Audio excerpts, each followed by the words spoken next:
ಅಕ್ಬರಣ್ಣ ನೀನೇ ಮಾತಾಡು. Okay. Thank you ಶ್ರೀಮಾ, ಧನ್ಯವಾದಗಳು ಎಲ್ಲರಿಗೂ.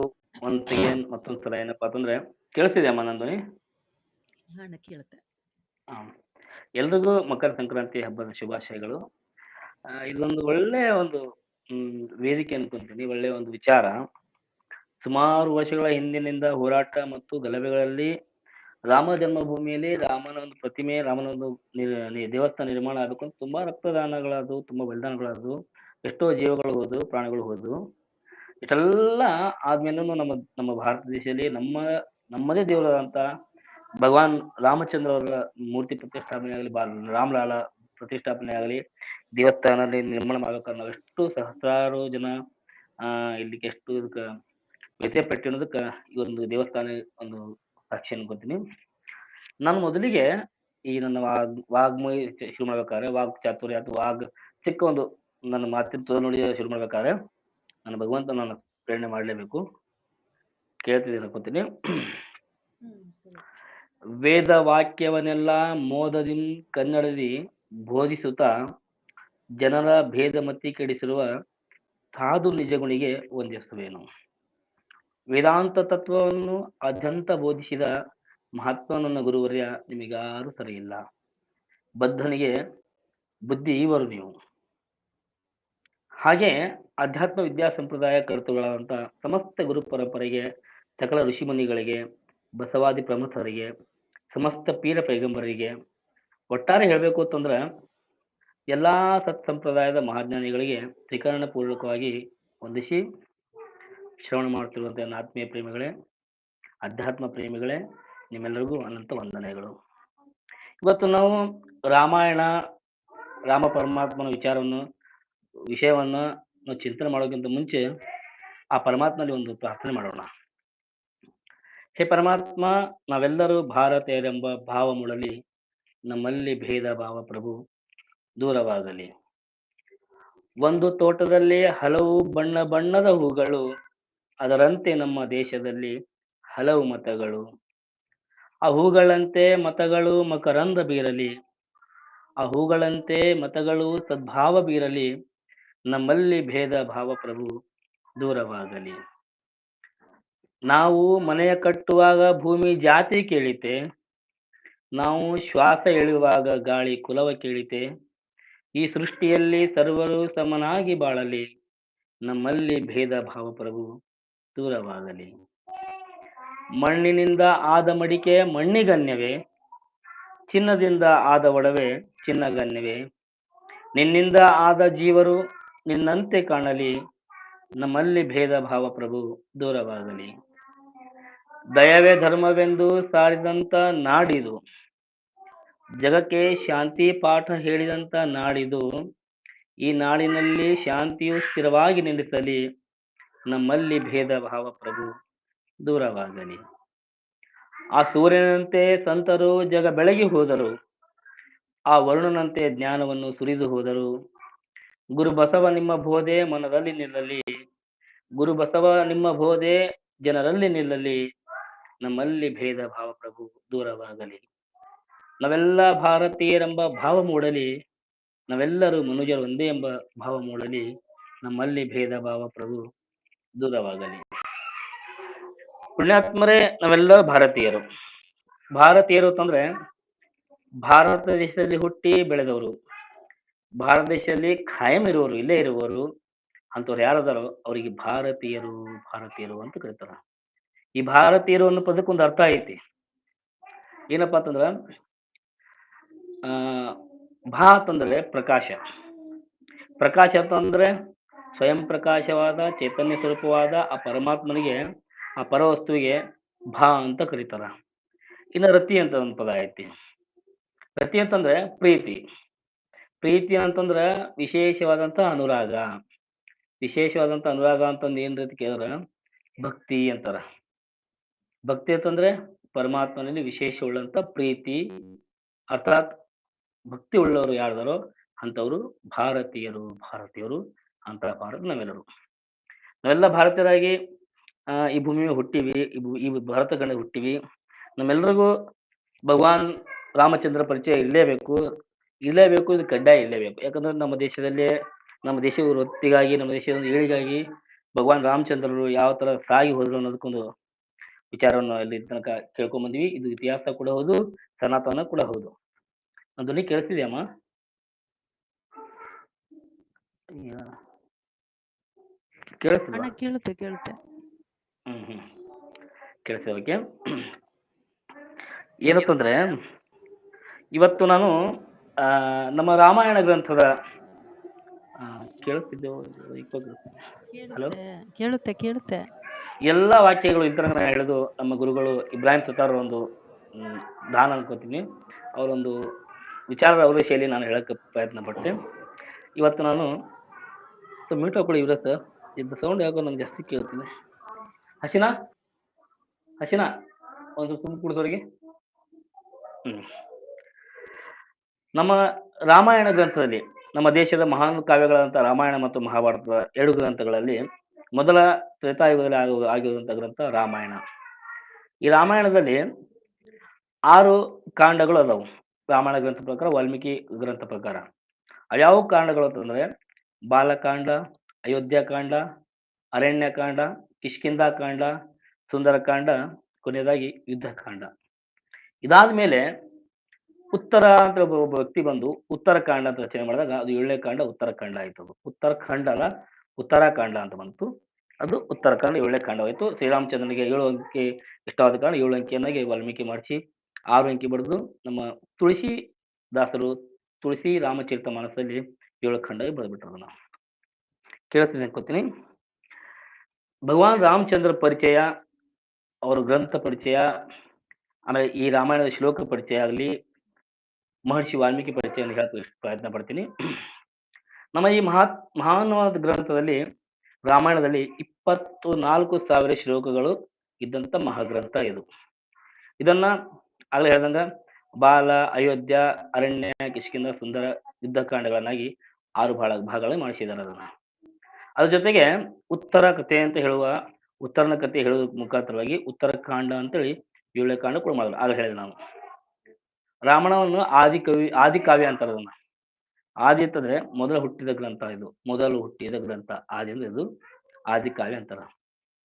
ಕೇವಲ ರಾಕ್ಷಸರನ್ನ ಸಂಹಾರ ಮಾಡೋಕ್ಕಾಗಿನೇ ರಾಮಾವತಾರವಾಗಿತ್ತು ಅಂತಂದ್ರೆ, ಅಥವಾ ರಾವಣನ ವಧೆ ಮಾಡೋಕ ಹುಟ್ಟಿದಂತ ಆಗಿತ್ತಪ್ಪ ಅಂತಂದ್ರೆ, ರಾಕ್ಷಸ ಸತ್ ಮೇಲೆ ರಾವಣ ಸತ್ ಮೇಲೆ ಈ ಗ್ರಂಥ ಅಥವಾ ಈ ವಿಚಾರ ಕೊನೆ ಆಗ್ಬೇಕಾಗಿತ್ತು. ಆದ್ರೆ ಬಾಲಕಾಂಡದಲ್ಲಿ ರಾಮ ಒಂದು ಪ್ರತಿಜ್ಞೆ ಮಾಡಿರ್ತಾನ. ಏನ ಪ್ರತಿಜ್ಞೆ ಅಂತಂದ್ರೆ, ದಶವರ್ಷ ಸಹಸ್ರಾಣಿ ದಶವರ್ಷ ಶತಾನಿವ ಅಂದ್ರೆ, ನಾನು 11,000 ವರ್ಷಗಳ ಕಾಲ ಈ ಭೂಮಂಡಲ ರಾಜ್ಯಭಾರ ಮಾಡುತ್ತೇನೆ ಅಂತೇಳಿ ಬಾಲಕಾಂಡದಲ್ಲಿ ಭಗವಾನ್ ರಾಮಚಂದ್ರರು ಈ ಒಂದು ಪ್ರತಿಜ್ಞೆ ಮಾಡಿರ್ತಾರೆ. ಕೇಳ್ತಿದ್ಯಮ್ಮ? ಹಲೋ ಹಲೋ ಅಣ್ಣ ಕೇಳುತ್ತೆ ಕೇಳುತ್ತೆ ಮಾತಾಡು. ಓಕೆ. ನೋಡಿ, ರಿಕ್ವೆಸ್ಟ್ ಕೊಡೋರು ಅಣ್ಣ ಒಂದ್ ನಿಮಿಷ. ರಿಕ್ವೆಸ್ಟ್ ಕೊಡೋರು ಏನ್ ಗೊತ್ತಾ, ನಾನು ಎಲ್ಲರೂ ನಾನು ತಗೊಳಲ್ಲ, ಮೇಲೆ ಆಡ್ ಮಾಡಲ್ಲ. ಸುಮ್ನೆ ಕೇಳಿಸ್ಕೊಳ್ದವ್ರೆ ಮಾತ್ರ, ಅಥವಾ ಅದ್ರ ಬಗ್ಗೆ ಮಾಹಿತಿ ಕೊಡ್ತೀನಿ ಅಂತ ಇದ್ರೆ ಮಾತ್ರ ಆಡ್ ಆಗಿ. ನಾನು ರಿಕ್ವೆಸ್ಟ್ ತುಂಬಾ ಇದೆ, ಬೇಡ ರಿಕ್ವೆಸ್ಟ್. ಓಕೆ ಅಣ್ಣ, ಕಂಟಿನ್ಯೂ ಮಾಡಿ. ಓಕೆ, ರಾಮನ ಬಗ್ಗೆ ಹೇಳ್ತಿದ್ದೆ. ರಾಮ ಭಗವಂತ ಆದ್ರಿಂದಲೇ 14 ವರ್ಷಗಳ ಕಾಲ ವನವಾಸ ಮಾಡಿದ. ಅವರು ಭಗವಂತ ಆಗಿದ್ದ ಕಾರಣಕ್ಕಾಗಿನೇ ತಂದೆಯ ಮೇಲಿನ ಬಗೆಗಿನ ಪ್ರೀತಿಯ ಮತ್ತು ಗೌರವಗಳನ್ನು ಅವ ಮಾತ್ರ ಮಾಡಕ್ ಸಾಧ್ಯ ಆಯ್ತು. ಅವ ದೇವರ ಅದಾನಂತ ಹೇಳಿ ಧಾರ್ಮಿಕತೆ ಈ ದೇಶದಲ್ಲಿ ಬಂತು. ರಾಮಚಂದ್ರ ಭಗವಂತ ಅದಾನಂತ ಹೇಳಿ ಏಕಪತ್ನಿ ವ್ರತಸ್ಥ, ಏಕಪತ್ನಿತ್ವ ಅನ್ನೋದು ಇವೆಲ್ಲ ಸಾಧ್ಯವಾಯಿತು. ಹಿಂಗ ಇಟ್ಟೆ ಅನ್ಕೊಂಡ್ಬಿಟ್ರ ಅದು ರಾಮನ ಅಲ್ಲಿಗೆ ಮುಗಿಲಿಲ್ಲ. ಅದು ನಮ್ಗೆ ಯಾವ ಪ್ರಯೋಜನ ಆಗ್ಲಾರ್ದು. ಯಾಕಂದ್ರೆ ಬರೀ ರಾವಣ ಏಕಪತ್ನಿ ವ್ರತಸ್ಥ, ಮರ್ಯಾದ ಪುರುಷ, ತಂದೆ ಮಾತಿಗೆ ಮಾತು ಕೊಡೋ, ತಂದೆ ಮಾತಿಗೆ ತಲೆಬಾಗಿ ಅನ್ಕೊಂಡು ವಿಚಾರ ಮಾಡ್ಕೊಂಡ್ರ ಅದು ಈಗ ಅಂತ ನಮ್ಗೆ ಏನು ಪ್ರಯೋಜನ ಆಗಂಗಿಲ್ಲ. ಇನ್ನೇನು ಅನ್ಕೋಬೇಕು ನಾವು ರಾಮನನ್ನ, ರಾಮದೇವರನ್ನ ಏನ್ ಅನ್ಕೋಬೇಕು? ರಾಮಾಯಣದಲ್ಲಿ ರಾಮ ದೇವರಾಗಿ ಅಷ್ಟೇ ಇರಲಿಲ್ಲ, ಒಬ್ಬ ಮನುಷ್ಯನಾಗಿ ಬದುಕಬೇಕು ಅಂತ ತೋರಿಸಿಕೊಟ್ಟಿದ್ದಾರೆ. ನಾವು ಹೇಗೆ ಬದುಕಬೇಕು ಅಂತ ಕೂಡ ತೋರಿಸಿಕೊಟ್ಟಿದ್ದಾರೆ. ಆದ್ರಿಂದಲೇ ರಾಮಾಯಣ ಎಷ್ಟು ಕಾಲ ಇರ್ತದೆಯೋ ಎಷ್ಟು ಕಾಲ ಅದನ್ನು ನಾವು ಪಠಣ ಮಾಡ್ತೇವೋ, ಪಾರಾಯಣ ಮಾಡ್ತೇವೋ, ಎಷ್ಟು ಕಾಲ ಆ ರಾಮಾಯಣದ ಮೇಲೆ ನಾವು ವಿಶ್ವಾಸ ಇಡುತ್ತೇವೋ, ಅಷ್ಟು ಕಾಲ ಮಾನವ ತತ್ವ, ಮಾನವತ್ವ, ಮನುಷ್ಯತ್ವ ಇರ್ತೈತಿ. ಮಾನವತ್ವ ಇಲ್ಲದೇನೆ ಮನುಷ್ಯತ್ವ ಇಲ್ಲತ್ತಂದ್ರೆ ಮನುಷ್ಯವಾಗಿ ಹುಟ್ಟಿ ಏನು ಪ್ರಯೋಜನ ಐತಿ? ತಂದೆ ತಾಯಿ ಜೊತೆ, ಸಹೋದರರ ಜೊತೆ, ಗುರುಗಳ ಜೊತೆ, ಪತ್ನಿ ಜೊತೆ ಹೇಗೆ ನಡೆದುಕೊಳ್ಳಬೇಕು ಎಂಬುದು, ಮಾತಿಗೆ ತಪ್ಪದೆ ಹೆಂಗೆ ನಡೆದುಕೊಳ್ಬೇಕು ಎಂಬುದು ನಾವು ರಾಮಚಂದ್ರನ ಅಂತ ಕಲಿಬೇಕಾಗುತ್ತೆ. ಯತ್ರ ಯತ್ರ ರಘುನಾಥ ಕೀರ್ತನಂ ತತ್ರ ತತ್ರ ಕೃತಮಸ್ತಕಾಂಜಲಿಂ ಭಾಸ್ಪವಾರಿ ಪರಿಪೂರ್ಣ ಲೋಚನಂ ಮಾರುತಿಂ ನಮ್ಮತ ರಾಕ್ಷಸಾದಕಂ. ಅಂದ್ರೆ ರಾಮಾಯಣ ಪಾರಾಯಣ ಮಾಡುತ್ತಿದ್ದರೆ ಎಲ್ಲಿ ರಾಮಾಯಣ ಪಾರಾಯಣ ಆಗುತ್ತಿದೆಯೋ ಅಲ್ಲಿ ಹನುಮಂತ ಬಂದು ಕೇಳ್ತಾವಂತ. ಯಾವುದೋ ರೂಪದಲ್ಲಿ ಬಂದು ಹನುಮಂತ ಕೇಳ್ತಿರ್ತಾನ. ರಾಮ ಅಂತ ಕೇಳಿದ ಆ ಪದ ಕೇಳಿದಾಕ್ಷಣ ರೋಮಾಂಚನ ಬರ್ತೈತಿ. ಅಂತ ಹೆಸರು ಅದು, ರಾಮಚಂದ್ರ ಹೆಸರು. ರಾವಣಾಸುರ ಬ್ರಹ್ಮನ ಕುರಿತು ತಪಸ್ಸು ಮಾಡಿ ನರವಾನರನ್ನು ಹೊರತುಪಡಿಸಿ, ಅಂದ್ರೆ ಮನುಷ್ಯ ಮತ್ತು ಮಂಗ್ಯ ಅಂದ್ರೆ ವಾನರ ಗೊತ್ತೆ, ಕೋತಿ, ಇವು ಹೊರತುಪಡಿಸಿ ಇನ್ಯಾವ ಜೀವಿಯಿಂದಲೂ ನನಗೆ ಸಾವು ಬರಬಾರ್ದು ಅಂತ ವರ ಪಡಿತಾನೆ. ಯಾರು? ರಾವಣಾಸುರ. ಇಲ್ಲಿ ನರವಾರಣಕ ಬಿಟ್ಟು ನೀ ವರ, ಅವ್ರಿಬ್ರು ಬಿಟ್ಟು ಯಾಕೆ ವರ ಕೇಳಾಕತ್ತಿ ಅಂತೇಳಿ ರಾವಣನ ಕೇಳಿದಾಗ, ರಾವಣ ಅಂತಂತ ನರವಾನರನ್ನು ನನಗೊಂದು ಲೆಕ್ಕ ಅಂತ ಕೇಳ್ದಂತ. ಈ ಮನುಷ್ಯ ಮತ್ತು ಈ ಮಂಗ್ಯ ನನಗೊಂದು ಲೆಕ್ಕ ಏನೋ ಕೇಳ್ತಂತ. ಯಾಕಂದ್ರೆ ಅಷ್ಟೊಂದು ಪ್ರಸಿದ್ಧಿ ಆಗಿದೆ ರಾವಣ. ಎಲ್ಲ ತಪಸ್ಸು ಮಾಡಿ ಸ್ವತಃ ಪರಮಾತ್ಮ ತಪಸ್ಸು ಮಾಡಿ ದೇವತೆಗಳನ್ನ ಅಂಜಿಸಿದ್ದ ರಾವಣ. ಅದಕ್ಕಂತ ರಾವಣ ಈ ನರವಾನರು ನನಗೊಂದು ಲೆಕ್ಕ ಏನು ಕೇಳ್ತಾರ, ಆದ್ರಿಂದನೇ ಅವರನ್ನ ಬಿಟ್ಟಿನಿ, ಅವ್ರು ಬಿಟ್ಟು ನಾ ಕೇಳಿ ವರ ಅಂತೇಳಿ ಸ್ವತಃ ರಾವಣ ಬ್ರಹ್ಮದೇವನ ಕೇಳತ್ತಂತ. ಅದು ರಾವಣ ಮನುಷ್ಯರನ್ನು ಕುರಿತಾಗಿ ಮಾಡುವಂತ ಧೋರಣೆ ಅದು. ಮನುಷ್ಯರನ್ನು ಕೀಳಾಗಿ ನೋಡುವಂತ ಆ ಕಾಲದಲ್ಲಿ ಮನುಷ್ಯನಾಗಿಯೇ ಹುಟ್ಟಿ ಅವನು ಮನಸ್ಸು ಮಾಡಿದ್ರ ಏನೆಲ್ಲ ಸಾಧಿಸಬಲ್ಲನು ಅಂತೇಳಿ ತೋರಿಸಿಕೊಟ್ಟನು ನಮ್ಮ ರಾಮಚಂದ್ರ. ಆದ್ದರಿಂದಲೇ ಮಾನವಾಗಿ ಹುಟ್ಟಿದವರೆಲ್ಲರೂ ರಾಮನನ್ನು ಪಠಿಸಬೇಕು, ರಾಮನಾಮ ಪಠಿಸಬೇಕು, ರಾಮ ಭಜನೆ ಮಾಡ್ಬೇಕು ಅಂತೇಳಿ ಈ ಒಂದು ವಿಶೇಷ. ಅದಕ್ಕೆ ಹೇಳ್ತಾರೆ, ಕೂಜಂತಂ ರಾಮ ರಾಮೇತಿ ಮಧುರಂ ಮಧುರಾಕ್ಷರಂ ಆಹ್ರಿಯ ಕವಿತಾ ಶಾಖಂ ಒಂದೇ ವಾಲ್ಮೀಕಿ ಕೋಕಿಲಂ. ಅಂದ್ರೆ ರಾಮನ ಕಥೆ ಆದಿದ್ದರಿಂದಲೇ ಈ ಕಥೆಗೆ ವಾಲ್ಮೀಕಿ ಮಹರ್ಷಿ ರಾಮಾಯಣದ ಹೆಸರಿಟ್ಟ. ವಾಲ್ಮೀಕಿ ಮಹರ್ಷಿ ಈ ಕಥೆಗೆ ರಾಮನ ಕಥೆ ಆಗಿದ್ರಿಂದಲೇ ರಾಮಾಯಣ ಹೆಸರಿಟ್ಟ. ಅಂತ ಇದಕ್ಕೆ ಏನಂತಪ್ಪ, ಇನ್ನೊಂದು ಕಡೆ ಹಿತಾಯ ಚೇತಂ ಅಂತಾರೆ. ಹಿತಾಯ ಚೇತಂ ಮಹತ್ ಅಂತ ಹೇಳ್ತಾರೆ ರಾಮಾಯಣನ. ಇನ್ನೊಂದು ಕಡೆ ಅದೇ ವಾಲ್ಮೀಕಿ ಹೇಳ್ತಾರೆ ಪೌಲಸ್ತ್ಯವದೆ ಅಂತ ಹೇಳ್ತಾರೆ ಅದಕ್ಕೆ. ಈ ರಾಮಾಯಣಕ್ಕೆ ಪೌಲಸ್ತ್ಯವದೆ, ಹಿತಾಯ ಚರಿತಂ ಮಹತ್ ಮತ್ತು ರಾಮಾಯಣ ಅಂತ ಮೂರು ಹೆಸರು ಅಂತ ಕರೀತಾರೆ. ಇದನ್ನೆಲ್ಲ ಈ ಮಧ್ಯಾಹ್ನ ಇಲ್ಲಿ ತನಕ ಹೇಳ್ಕೊ ಬಂದ ಮಧ್ಯೆ ಇಲ್ಲಿ ವಾಲ್ಮೀಕಿ ಅಂತ ಒಂದು ಪದ ಬಂತು, ವಾಲ್ಮೀಕಿ ಮಹರ್ಷಿ ಪದ ಬಂತು. ಇನ್ನು ಈ ವಾಲ್ಮೀಕಿ ಯಾರು, ಇದ್ರ ಬಗ್ಗೆ ಏನು ಸ್ವಲ್ಪ ಒಂದೆರಡು ಲೈನ್ ಮುಗಿಸ್ಬಿಡ್ತೀನಿ. ವಾಲ್ಮೀಕಿ ಮಹರ್ಷಿ ಬಗ್ಗೆ ಸ್ವಲ್ಪ ಸ್ಕಂದ ಪುರಾಣದಲ್ಲಿ ಬರ್ತೈತಿ. ಸನತ್ ಕುಮಾರ್ ವ್ಯಾಸರು ಮಹರ್ಷಿಗೆ ಸನತ್ ಕುಮಾರ್ ವ್ಯಾಸ ಮಹರ್ಷಿ ಇದ್ರ ಬಗ್ಗೆ ಒಂದು ವಿವರಣೆ ಕೊಡ್ತಾರೆ. ಸುಮತಿ ಮತ್ತು ಕೌಶಿಕ ಎಂಬ ಬ್ರಾಹ್ಮಣರ ದಂಪತಿಯ ಹೊಟ್ಟೆಯಲ್ಲಿ ಅವ್ರ ಮಗನಾಗಿ ಅಗ್ನಿ ಶರ್ಮ ಅಂತ ಹುಡ್ತಾನ. ಅಗ್ನಿ ಶರ್ಮನಿಗೆ ವಿದ್ಯೆ ಇಲ್ಲ, ಬುದ್ಧಿ ಇಲ್ಲ, ವೇದ ಮುಂತಾದವು ಕಲಿತೇ ಇಲ್ಲ ಅವನು. ಆ ರಾಜ್ಯದಲ್ಲಿ ಕ್ಷಾಮ, ಬಡತನ ಬಂದ್ಬಿಟ್ಟಿತ್ತು. ದಾನ ಧರ್ಮ ಮಾಡೋರು ಯಾರು ಇರಲಿಲ್ಲ. ಅಗ್ನಿಶರ್ಮ ತನ್ನ ಪತ್ನಿ, ಮಕ್ಕಳು ಮತ್ತು ತಂದೆ ತಾಯಿಯೊಳಗೆ ಇಲ್ಲಿ ಅರಣ್ಯಕ್ಕೆ ಹೋಗ್ತಾನ ಅವನು. ಅಲ್ಲಿ ಗೆಡ್ಡೆ ಗೆಣಸು ಮತ್ತೆ ಜೇನು ಮುಂತಾದವುಗಳನ್ನು ತಿಂದ್ಕೊಂಡು ಅಲ್ಲಿ ಸಿಗುವ ಪದಾರ್ಥಗಳನ್ನ ತಿನ್ಕೊಂಡು ಹೊಟ್ಟೆ ತುಂಬಿಸ್ಕೋತಿದ್ದ. ಹಂಗ ಜೀವನ ಸಾಗುತ್ತಿದ್ದವ. ವಿದ್ಯೆ ಇಲ್ಲದ ಕಾರಣದಿಂದಾಗಿ ಅರಣ್ಯದಲ್ಲಿ ಬಹಳಷ್ಟು ಜನ ಕಳ್ಳಕಾಕರ ಸಂಘ ಮಾಡಿ ದಾರಿ ಹೋಕರನ್ನ ದರೋಡೆ ಮಾಡೋದು, ಅವ್ರು ಸುಲಿಯೋದು, ಹಿಂಗೆಲ್ಲ ಮಾಡತೊಡಗಿದ. ಹಿಂಗ ಒಂದಿನ ಏನಾಯ್ತಪ್ಪ ಅಂತ, ಒಂದು ಬಾರಿ ಅರಣ್ಯ ಮಾರ್ಗವಾಗಿ ಹೋಗುತ್ತಿದ್ದ ಒಬ್ಬ ಮಹರ್ಷಿಯನ್ನ ದರೋಡೆ ಮಾಡಲು ಅವನ ಪ್ರಯತ್ನ ಮಾಡ್ತಾನ. ಯಾರು? ನಮ್ಮ ಅಗ್ನಿಶರ್ಮ. ಅವರಲ್ಲಿ ಒಬ್ಬರಾದವ್ರು ಯಾರಪ್ಪ ಅಂದ್ರೆ ಅತ್ರಿ ಮುನಿಗಳು, ಅತ್ರಿ ಮಹರ್ಷಿಗಳು ಅಂತ ಬರ್ತಾರೆ. ಇದೇನಪ್ಪ, ನಿಲ್ಲಿಸ್ಬಿಡ್ಲಾ ಶ್ರೀಮಾ? ಇಲ್ಲ, ನೀನ್ ಕಂಟಿನ್ಯೂ ಮಾಡು. ನಾಯಿ ಬೊಗಳಿದ್ರೆ ದೇವಲೋಕ ಹಾಳಾಗಲ್ಲ, ಇದೊಂದು ದೇವಲೋಕ, ನಾಯಿಗಳು ಬರ್ತಾ ಇರ್ತವೆ. ನೀನು ಕಂಟಿನ್ಯೂ ಮಾಡು. ಅಲ್ಲಿ ಅತ್ರಿ ಮುನಿಗಳು ಒಬ್ರು ಬರ್ತಾರೆ. ಅತ್ರಿ ಮುನಿಗಳನ್ನ ಅಗ್ನಿಶರ್ಮ ಏನ್ ಮಾಡ್ತಾನೆ, ಅವ್ರು ದರೋಡೆ ಮಾಡ್ಬೇಕಂತೇಳಿ ಅಡ್ಡಿಗಾಡ್ತಾನ. ಅವ್ರನ್ನ ಪ್ರಶ್ನೆ ಮಾಡ್ತಾರೆ ಅತ್ರಿ ಮುನಿಗಳು. ಏನ್ ಪ್ರಶ್ನೆ ಮಾಡ್ತಾರಪ್ಪ ಅಂತಂದ್ರೆ, ಈ ದರೋಡೆ ಮಾಡಾಕತ್ತಿ ಅಗ್ನಿಶರ್ಮ, ನೀನು ನಿನ್ನ ಕುಟುಂಬದ ಸಲುವಾಗಿಗೋಸ್ಕರ ದರೋಡೆ ಮಾಡಾಕತ್ತಿ, ಆಯ್ತು ಗೊತ್ತಾಯ್ತು ನನಗ. ಹಂಗಾದ್ರೆ ನೀ ಈವರೆಗೆ ಮಾಡಿದ ಎಲ್ಲಾ ಕಳ್ಳತನ ದರೋಡೆಗಳನ್ನ ಪ್ರಾಪ್ತವಾದ ಪಾಪಗಳನ್ನ ನಿನ್ನ ಕುಟುಂಬಸ್ಥರಲ್ಲಿ ಯಾರಾದ್ರೂ ಹಂಚ್ಕೋತಾರೇನೋ ಅಂತ ಕೇಳಿ ಬಾ ಅಂತ ಕಳಿಸ್ತಾರ. ಓಡಿ, ಓಡಿ, ಓಡಿ, ಓಡಿ ಹೋಗ್ತಾನೆ ಅಗ್ನಿಶರ್ಮ. ಹೋಗಿ ಮನೆಗೆ ಬಂದು ಕುಟುಂಬದವ್ರಿಗೆ, ತಂದೆ ತಾಯಿ ಮಕ್ಕಳವರಿಗೆ ಹೆಂಡತಿಯರಿಗೆ ಕೇಳ್ತಾನ, ನಾನು ಈ ತನಕ ಸಂಪಾದನೆ ಮಾಡಿದ ಎಲ್ಲಾ ಪಾಪಗಳನ್ನ ಅಥವಾ ಎಲ್ಲ ನಿಮ್ ತಂದು ಹಾಕಿದ ದುಡ್ಡುಗಳಲ್ಲಿ ನನಗೆ ಪಾಪ ಬಂದೈತಂತ, ಅದನ್ನ ಹಂಚ್ಕೊಂತೀರೇನು ಅಂತ ಕೇಳಿದಾಗ ಅವ್ರು ಅಂತಾರೆ, ನಮ್ಮನ್ನ ಪೋಷಿಸುವುದು ನಿನ್ನ ಆದ್ಯ ಕರ್ತವ್ಯ. ನೀನು ಸಂಪಾದಿಸಿದೆ, ನಾವು ತಿಂದೀವಿ. ಆದ್ದರಿಂದ ಬಂದ ಪಾಪಗಳು ನೀನೇ ಅನುಭವಿಸಬೇಕು ಮಗ ಅಂತ ಈ ತಂದೆ ತಾಯಿ ಹೇಳ್ತಾರ. ಓಡಿ ಹೋಗಿ ಹೆಂಡತಿ ಕೋಕಿಲ ಕೇಳ್ತಾನ, ಏನ ನಾ ನಿನಗೋಸ್ಕರ ನಿನ್ನ ಮಕ್ಕಳು ಹೊಟ್ಟೆ ತುಂಬಿಸೋಗೋಸ್ಕರ ನಾ ಎಷ್ಟೆಲ್ಲ ದರೋಡೆ ಮಾಡಿದೆ, ಸುಲಿಗೆ ಮಾಡಿದೆ, ಕೊಲೆಗಳನ್ನು ಮಾಡಿದೆ, ನನ್ನ ಬಂದಂಥ ಪಾಪಗಳನ್ನ ತಗೊಂತೀನಿ ಅಂತ ಕೇಳಿದಾಗ ಅವ ಹೇಳ್ತಾಳೆ ಆಕಿ ಕೋಕಿಲ ಮಾತೆ, ಮಾಡಿದಣ್ಣು ಮಾರಾಯ ಅಂತ ಹೇಳ್ತಾಳೆ ಆಕಿ. ಕೋಕಿಲದಿ ಮಾಡಿದಣ್ಣು ಮಾರಾಯ ಅಂತ ಕೇಳಿ ಇಷ್ಟು ದಿಗ್ಭ್ರಾಂತರ ಆಗ್ತಾರ ಅಗ್ನಿಶರ್ಮ ಅವರು. ಓಡಿ ಹೋಗ್ತಾರ ಅತ್ರಿ ಮಚ್ಚಿ ಹತ್ರ ಓಡಿ करा ಹೋಗಿ हाँ खाना खाओ बोलते हाँ तो तुम्हारे क्या बोलते उठा हाँ तो पहले ಏನಾಗ್ತಿದೆ? स्टार्टिंग को आए थे नहीं नहीं जब इधर कन्नड़ हेलो? नहीं समझता कोई लोग हमारे बोलते ಕೇಳಿಸ್ತಿದ್ಯಾ? ಹೇಳು. ಈಗ ನಮ್ಮ ಕಡೆಯಿಂದ ವಾಯ್ಸ್ ಬರ್ತೈತೆ. ಓಡಿ ಹೋಗಿ ಹೇಳ್ತಾನ ಅತ್ರಿ ಮಚ್ಚಿ ಕಾಲಿ ಬೀಳ್ತಾನ.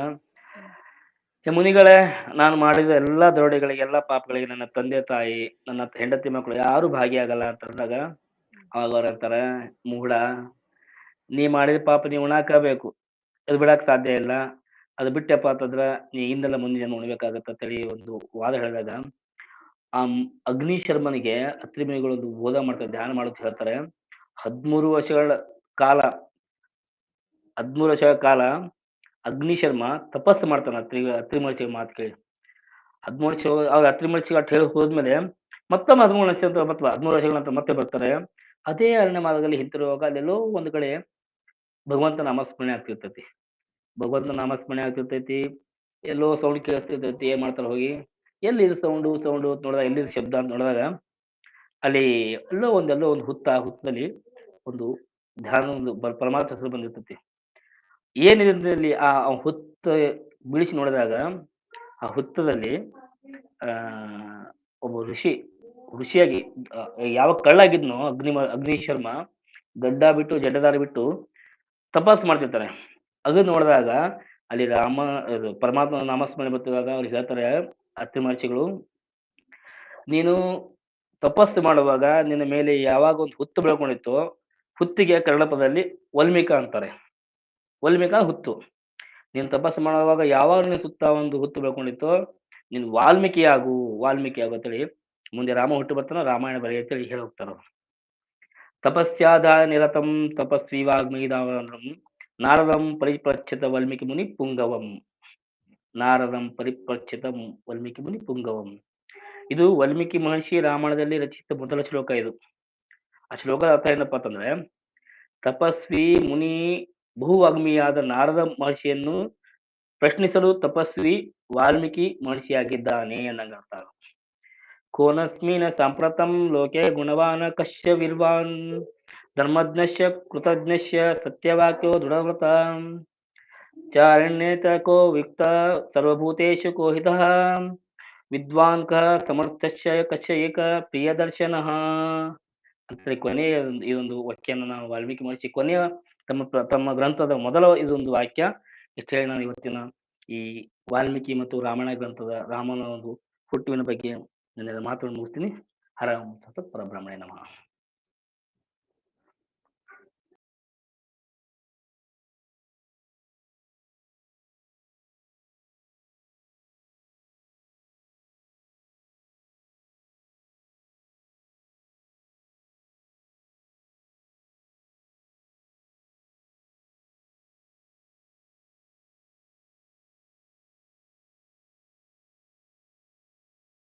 ವಾಯ್ಸ್ ಕೇಳಿಸ್ತಾ ಇಲ್ಲ ಅಕ್ಕ.